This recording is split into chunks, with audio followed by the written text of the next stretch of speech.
Olá, para você que me acompanha, este é o programa Fala Direito, um projeto interdisciplinar da Faculdade de Maringá, coordenado pela professora Silvia Emiliano Gonzaga. E no programa de hoje nós vamos falar de um assunto muito importante.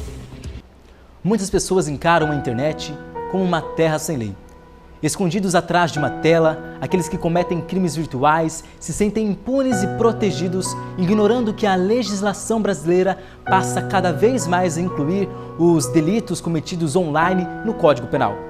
Um grande exemplo de mudança ao encarar este tipo de crime é a Lei Rose Leonel, Lei de número 13.772 de 2018, que criminaliza a divulgação de imagens íntimas de mulheres, prática que também é conhecida como pornô de revanche. Rose Leonel é jornalista, bacharel em Direito e mãe de 2 filhos. E teve imagens íntimas vazadas no ano de 2005 pelo ex-noivo, após o fim de um relacionamento de 4 anos.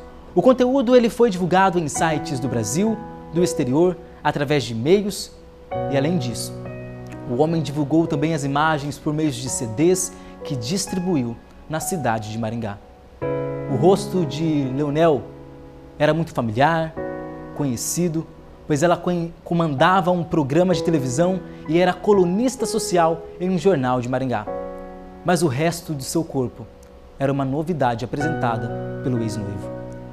As ações deixaram marcas profundas na vida da vítima e de seus filhos. Rose perdeu o emprego, amigos, além de desenvolver problemas psicológicos. Rose Leonel, podemos dizer que de fato sofreu assassinato moral e psicológico. Para conversar comigo a respeito deste assunto, eu tenho a honra de receber nos estúdios do programa Fala Direito a jornalista e bacharel em Direito, Rose Leonel. Rose, seja muito bem-vinda. Obrigada, Geraldo. E, Geraldinho, é isso mesmo que você falou. Realmente foi um crime que fez com que eu tivesse a minha vida civil roubada. Eu sofri um assassinato moral, um assassinato civil, uma morte civil. Então, esse tipo de crime realmente aniquila a mulher. Sim. E Rose, como foi que você descobriu que essas fotos foram vazadas? Eu estava com ele já há 4 anos, terminei o relacionamento e ele falou que se eu não ficasse com ele, ele iria me destruir. E eu fiquei sabendo que ele queria criar um site, alguma coisa assim, para divulgar fotos íntimas. Na verdade, eu fiz uma notificação e ele foi notificado e assinou essa notificação dizendo que qualquer exposição minha, ele seria culpabilizado. Sim. Só que mesmo assim, ele começou a praticar esse crime e fez isso por mais de 5 anos, divulgando num espaço de 1 semana a 10 dias, material que ele pegava de fotos que nós tínhamos durante o relacionamento, que ele pedia para que fizéssemos, que era uma predileção dele, e fotos que ele já pegava de sites de pornografia, onde cerca de 70% do que tinha na internet já era só desses sites de pornografia, porque a primeira foto, as primeiras ele colocava com o meu rosto, o restante eram de corpos que as pessoas não viam o rosto e supunham, que eram fotos minhas. E essa situação, principalmente você que sofreu, A família sofreu também. Como que seus filhos encararam tal situação? Eu costumo dizer que esse tipo de crime, ele sequela não só a vítima, mas todas as pessoas que têm um laço de amor com a vítima. Ou seja, filhos, eu acho que ascendência direta e indireta descendência são os pais, são os filhos, irmãos. E, por exemplo, agora eu tenho a minha neta, que vai ficar sabendo disso e ela vai ter uma dor por causa disso. Então, todos sentem, todos são afrontados com esse tipo de crime. Foi algo assim devastador. Meu filho saiu do Brasil, minha filha mudou de escola várias vezes e foi muito difícil se manter em Maringá, se manter, porque na verdade eu perdi o emprego, foi uma luta muito grande, mas eu fiz questão de ficar em Maringá até que ele fosse condenado. Sim. E que isso me desse, então, um alívio moral. Porque tinha pessoas que achavam que eu estava me divulgando como garota de programa. Como que a sociedade enxergou este caso? As pessoas achavam que eu estava me vendendo como garota de programa, porque ele hackeou as minhas redes sociais e ele colocava como se fosse eu me vendendo. Nossa. Então ele colocava o meu telefone celular, o telefone do meu trabalho, chegou a colocar o celular do meu filho, o telefone da minha casa. Sendo menor de idade. Menor de idade, sabe? Assim, foi Uma devastador. exposição realmente muito gigantesca. Foi uma coisa assim, foi uma atrocidade, uma tragédia. E foi assim, as pessoas me culpavam porque eu tinha sido exposta por um criminoso. As pessoas achavam que eu estava me vendendo ali. Isso foi extremamente aniquilador para mim. Rose, vendo a sua história e fazendo um comparativo com muitas outras coisas, uma música de Chico Buarque, que fala da Geni. As pessoas, eu acho que enxergavam você nesse formato, queriam te apedrejar por isso, sendo que você não tinha culpa nenhuma. Sim, era como se fosse um linchamento moral. Eu sofri um linchamento moral. E como diz a música, né? Joga pedra na Geni. Exatamente. Eu me tornei a Geni da cidade, porque todos ficaram sabendo. Ele levou esse material para vários e-mails, cerca de 15 mil e-mails ele distribuía quando ele mandava. Não se deu por feliz, ele distribuiu em CDs para os principais condomínios residenciais da cidade. E quem não tinha internet, no comércio, ele xerocou, fez cópia e mandou os meninos entregarem de bicicleta. Então foi algo assim devastador, porque todos ficaram sabendo. E onde eu andava na cidade, eu era apontada, eu ouvia comentários, eu via gente falando de mim, rindo, satirizando, escarnecendo. Foi algo terrível. Você comentou no início que você entrou com uma notificação. Depois que ele foi condenado, em base em qual lei você entrou num processo judicial?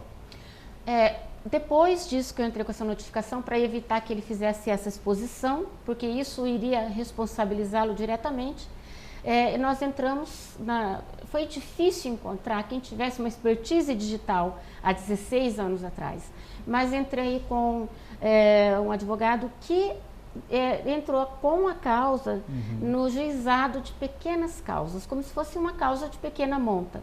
Não houve êxito, na verdade foi feito um acordo pecuniário em que ele pagou um valor e esse valor praticamente foi todo pago para o advogado e depois disso ele continuou cometendo crime. Ele fez o acordo, mas ele continuou cometendo crime. Foi então que eu comecei uma luta para achar um advogado para entrar na justiça comum, para que nós pudéssemos mover essa ação de fato e para que pudesse ter êxito, porque ele realmente não parava. Ele ficou por anos fazendo isso, quase 6 anos. E eu precisei então sair de Maringá, quando eu fui convidada por um programa de TV de São Paulo, e eu estava realmente desesperada, e eles me chamaram e falaram: Rose, venha falar do seu caso, porque está tendo uma divulgação muito grande na internet, é um assunto em pauta do momento. Sim. E você topa? Eu falei: olha, eu vou, se vocês me ajudarem a arrumar um advogado que queira pegar minha causa, porque não tinha em Maringá quem quisesse.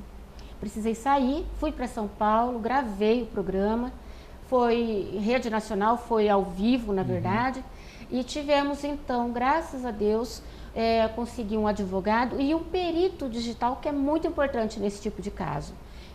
Profissionais extremamente caros, especiais, raros na época e ainda hoje. E consegui então entrar na justiça comum e houve então a apreensão das máquinas dele. Foi constatado que ele cometeu o crime e ele foi finalmente condenado. Bom, essa condenação, o agressor ele foi preso? Quais foram as medidas judicialmente tomadas?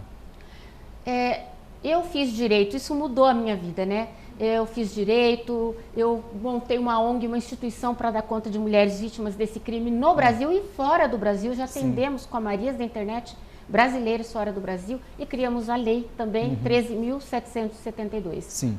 Agora, veja que a nossa justiça, ela é morosa, é uma justiça complicada. E ele não foi preso, houve uma condenação de 1 ano a 11 meses e 29 dias de prisão.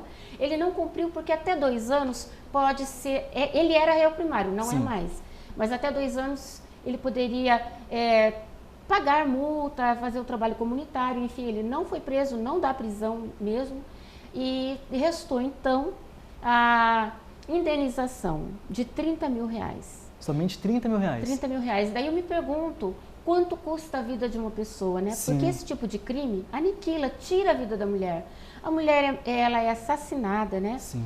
É aniquilada profissionalmente, moralmente, civilmente, socialmente, em família, em todas as instâncias da vida, a mulher sofre uma aniquilação. Eu fui queimada viva.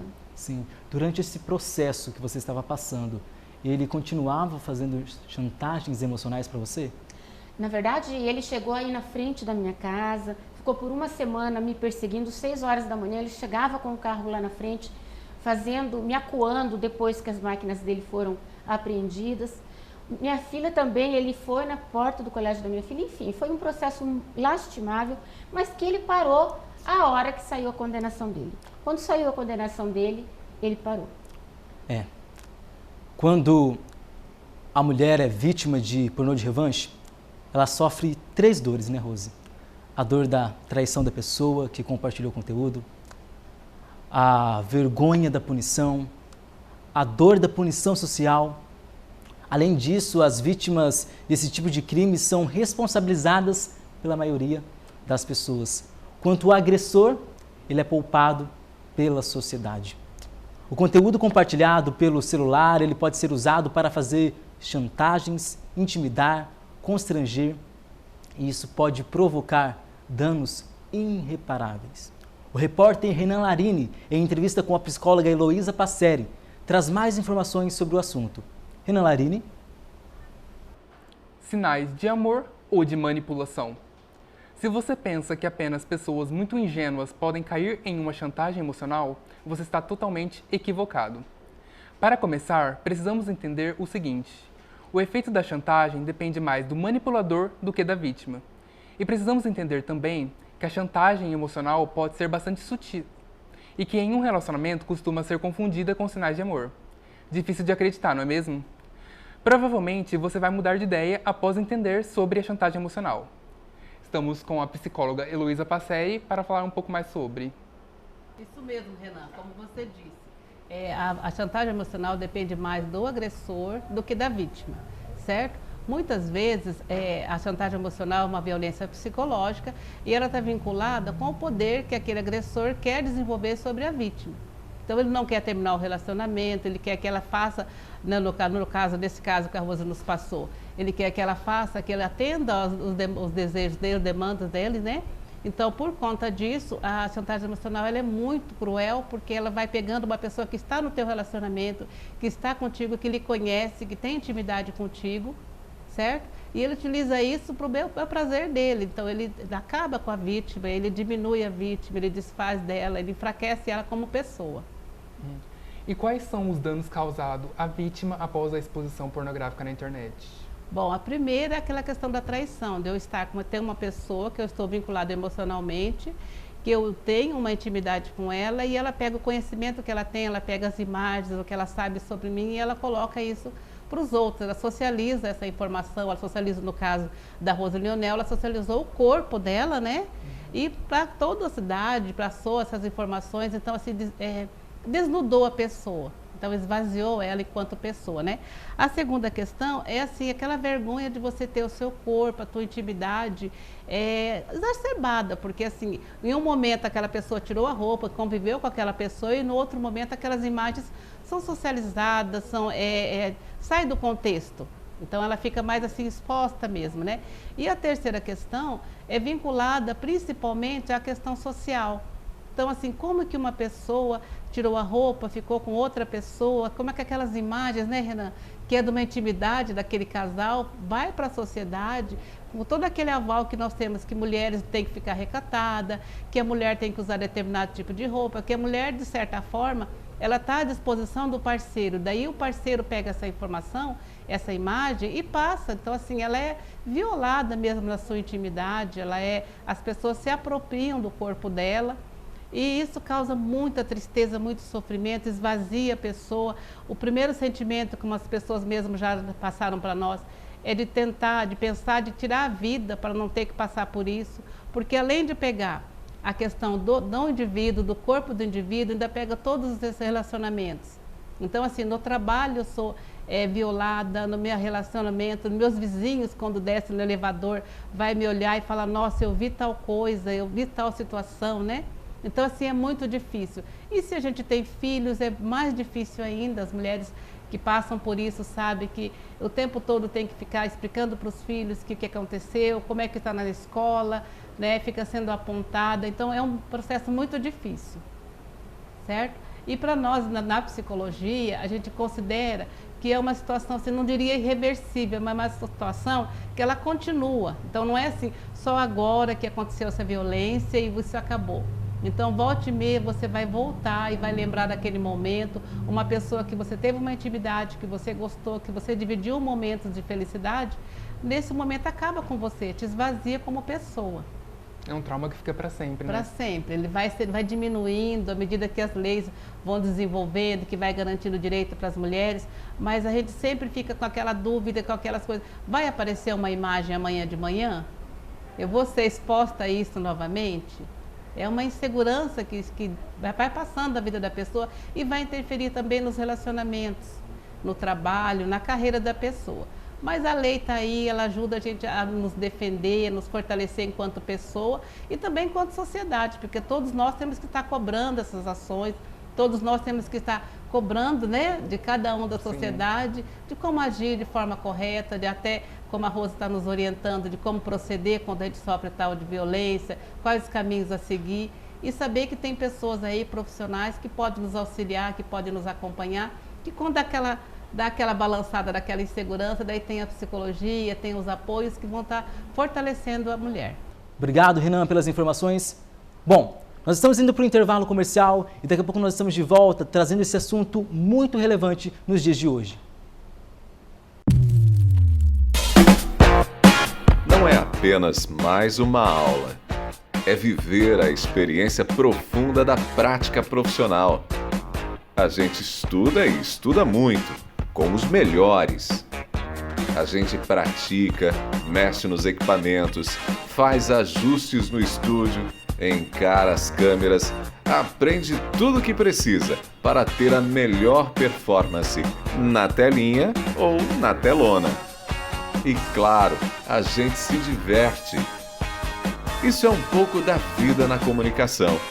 Isso é viver um nível superior de ensino. Cursos de jornalismo e publicidade e propaganda da Faculdade Maringá. Voltamos com o programa Fala Direito, este projeto interdisciplinar da Faculdade Maringá, coordenado pela professora Silvia Emiliano Gonzaga. E no programa de hoje nós estamos recebendo a jornalista e bacharel em Direito Rose Leonel, que é fundadora também da ONG Marias da Internet, falando sobre pornô de revanche, uma lei muito pertinente nestes dias. Bom, Rose, nós entendemos no bloco anterior um pouquinho sobre a sua história e a partir da sentença que ele foi condenado, você criou a ONG Marias da Internet. Qual que é a função da ONG Marias da Internet? Então, Geraldinho, nós criamos a ONG Marias da Internet porque não havia no Brasil uma instituição que cuidasse dessas vítimas de uma forma adequada. E eu senti na pele essa necessidade. E também eu senti na pele quando houve todo o meu processo, porque eu acompanhei junto com os profissionais, né, com os advogados, vi que não havia uma legislação adequada para isso.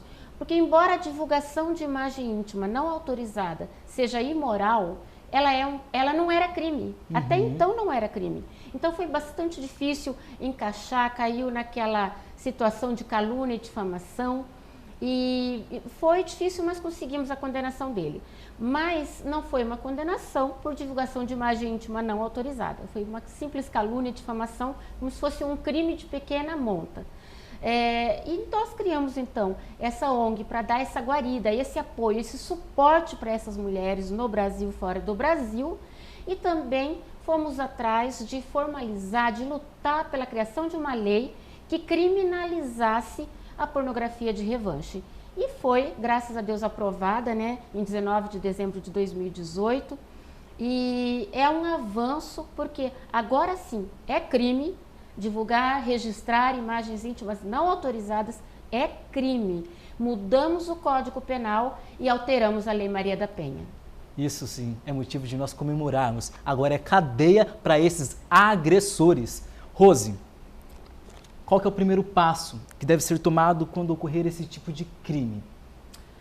Primeiro passo que a vítima deve ter é não apagar esse conteúdo das redes sociais. A vítima, ela, quando vê aquela imagem dela, eu falo que a mulher é violentada, a sua intimidade é violada nas redes sociais, é como se fosse um estupro. Quando ela vê aquela intimidade dela violada nas redes sociais, ela não deve apagar. Primeiro, por mais que doa, primeiro ela deve fazer um registro, fazer prints, pegar isso em pendrive, guardar.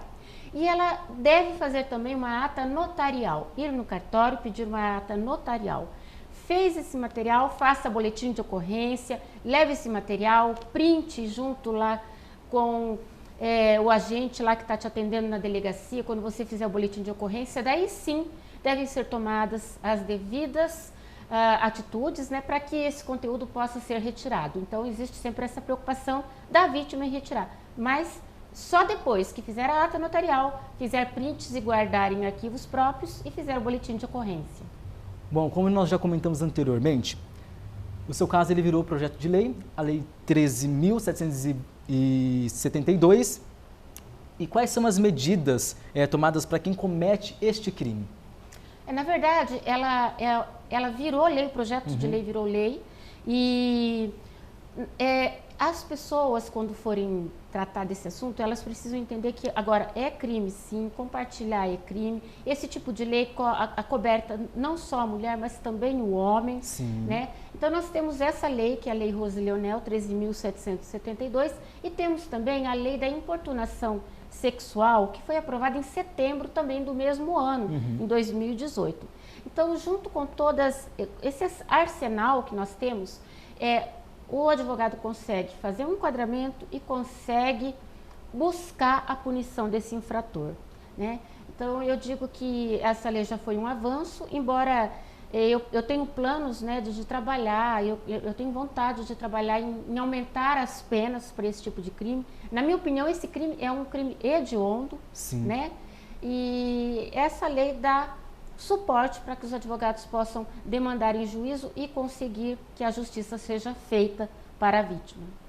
Rose, gostaria de agradecer a sua presença no programa Fala Direito. Acredito que a sua história ela é uma inspiração e também uma referência para mulheres que já sofreram esse tipo de exposição. Eu peço que Deus ele continue te abençoando, que te dê forças para prosseguir, que você é uma excelente profissional, tenho uma amizade com você, sei pouco da sua garra e eu tenho certeza que Deus ele vai te honrar muito. Amém. Muito obrigada, Geraldo. Foi um prazer estar aqui com vocês. Me sinto honrada em ter sido convidada por você. E quem precisar pode acessar as nossas plataformas digitais, que é o Facebook, Marias da Internet, né? Sim. E o site mariasdainternet.org.br e também estamos no Instagram. Estamos à disposição e você pode ajudar a mulher que precisar de ajuda, entre em contato conosco. A ONG Marias da Internet já atendeu mulheres em todo o Brasil e até mesmo brasileiras fora do país, morando em locais como Grécia, Japão e Portugal. A equipe é formada por advogados, especialistas em direito digital, investidores e profissionais da área da psicologia que realizam o atendimento e acolhimento das vítimas. Muitas mulheres têm o pensamento recorrente de tirar a vida quando são expostas publicamente de forma tão cruel. O papel da ONG é mostrar que elas merecem respeito de toda a sociedade e que a justiça pode ser feita. O programa Fala Direito vai ficando por aqui, mas nós temos um encontro marcado na próxima semana. Um forte abraço para você e nos vemos em breve. Tchau, tchau.